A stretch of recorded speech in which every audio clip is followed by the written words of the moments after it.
ওরা 100% কর নেয়। ভারতের উপর পাল্টা শুল্ক চাপানোর ঘোষণা ট্রাম্পের, জানিয়ে দিলেন তারিখও।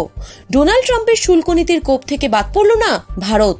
বুধবার সকালে ভারতীয় সময় আমেরিকার কংগ্রেসের যৌথ অধিবেশনে বক্তৃতা করার সময় সে দেশের প্রেসিডেন্ট স্পষ্ট জানিয়ে দিলেন, পারস্পরিক শুল্ক চাপানোর নীতি থেকে বাদ পড়ছে না ভারত। পাল্টা শুল্ক চাপানোর কথা ঘোষণা করে দিলেন তিনি। শুধু তাই নয়, কবে থেকে আমেরিকায় ভারতীয় পণ্যের ওপর পাল্টা শুল্ক চাপানো হবে সেই তারিখও জানিয়ে দিলেন মার্কিন প্রেসিডেন্ট। ভারত ছাড়াও চীন, দক্ষিণ কোরিয়া, কানাডা, মেক্সিকোর মতো দেশগুলির উপর পাল্টা শুল্ক চাপানোর কথা বললেন তিনি। ট্রাম্প বলেন, দীর্ঘদিন ধরে বিভিন্ন দেশ আমাদের উপর শুল্ক চাপিয়ে আসছে, এবার আমাদের পালা। ইউরোপীয় ইউনিয়ন, চীন, ব্রাজিল, ভারত এবং আরও অসংখ্য দেশ আমাদের উপর যত বেশি শুল্ক আরোপ করে, আমরাও তত শুল্ক আরোপ করব। তারপরেই ট্রাম্প আলাদা করে ভারতের কথা উল্লেখ করেন। তিনি বলেন, ভারত আমাদের উপর 100% শুল্ক আরোপ করে। এই ব্যবস্থা আমেরিকার প্রতি ন্যায্য নয়, কখনোই ছিল না।